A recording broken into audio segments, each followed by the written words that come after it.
विष्णु पुराण पहला अध्याय।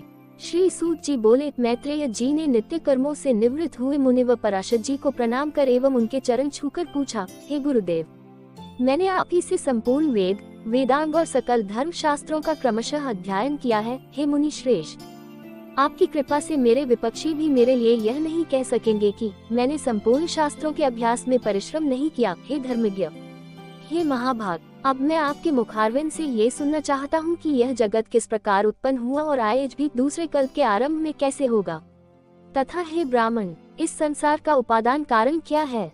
ये संपूर्ण चराचर किससे उत्पन्न हुआ है? ये पहले किसमें लीन था और आज किसमें लीन हो जाएगा?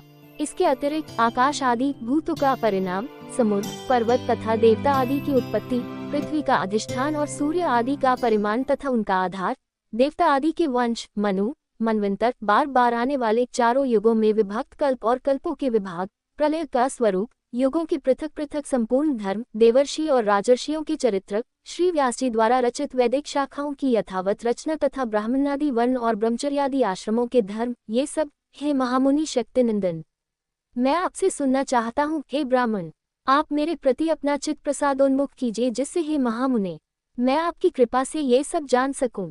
श्री पराशर जी बोले, हे धर्मज्ञ मैत्रेय, मेरे पिता श्री वासिष्ठ जी ने जिसका वर्णन किया था, उस पूर्व प्रसंग का तुमने मुझे अच्छा स्मरण कराया। मैत्रेय, जब मैंने सुना कि पिताजी को विश्वामित्र की प्रेरणा से राक्षस ने खा लिया है, तो मुझे बड़ा भारी क्रोध हुआ। तब राक्षसों का ध्वंस करने के लिए मैंने यज्ञ करना आरंभ कर दिया। उस यज्ञ में सैकड़ों राक्षस जलकर भस्म हो गए। इस प्रकार उन राक्षसों को सर्वथा नष्ट होते देख मेरे महाभाग वशिष्ठ जी मुझसे बोले, हे वत्स, अत्यंत क्रोध करना ठीक नहीं, अब इसे शांत करो। राक्षसों का कुछ भी अपराध नहीं है, तुम्हारे पिता के लिए तो ऐसा ही होना था। क्रोध तो मूर्खों को ही हुआ करता है, विचारवानों को भला कैसे हो सकता है? भैया, भला कौन किसी को मारता है?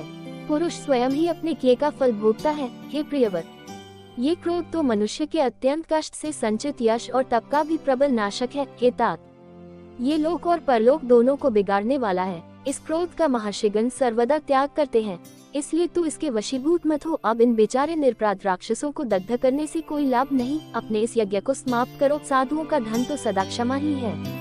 महात्मा दादाजी के इस प्रकार समझने पर उनकी बातों के गौरव का विचार करके मैंने वह यज्ञ समाप्त कर दिया। इससे मुनिश्रेष्ठ भगवान वशिष्ठ जी बहुत प्रसन्न हुए। उसी समय ब्रह्मा जी के पुत्र पुलस्त्य जी वहां आए। पितामह ने उन्हें अर्घ्य दिया। तब वे महर्षि पुलह के ज्येष्ठ भ्राता महाभाग पुलस्त्य जी आसन ग्रहण करके मुझसे बोले। पुलस्त्य जी बोले, तुमने चित्त में बड़ा वैरभाव रहने पर भी अपने बड़े बूढ़े वशिष्ठ जी के कहने से क्षमा स्वीकार की है, इसलिए तुम संपूर्ण शास्त्रों के ज्ञाता होंगे। हे महाभाग, अत्यंत क्रोधित होने पर भी तुमने मेरी संतान का सर्वथा मूलोच्छेद नहीं किया, अतः मैं तुम्हें एक और उत्तम वर देता हूँ। हे वत्स, तुम पुराण संहिता के वक्ता होंगे और देवताओं के यथार्थ स्वरूप को जानोगे, तथा मेरे प्रसाद से तुम्हारी निर्मल बुद्धि प्रवृत्ति और निवृत्ति के उत्पन्न करने वाले कर्मों में निसंदेह हो जाएगी। फिर मेरे पितामह भगवान वशिष्ठ जी बोले, पुलस्त्य जी ने जो कुछ कहा है वह सभी सत्य होगा। हे मैत्रेय, इस प्रकार पूर्व काल में बुद्धिमान वशिष्ठ जी और पुलस्त्य जी ने जो कहा था वह सब तुम्हारे प्रश्न से मुझे स्मरण हो आया है। अतः हे मैत्रेय, तुम्हारे पूछने से मैं उस संपूर्ण पुराण संहिता को तुम्हें सुनता हूँ। तुम उसे भली प्रकार ध्यान देकर सुनो। ये जगत विष्णु से उत्पन्न हुआ है, उन्हीं में स्थित है, वही इसकी स्थिति और लय की करता है, तथा ये जगत भी वही है।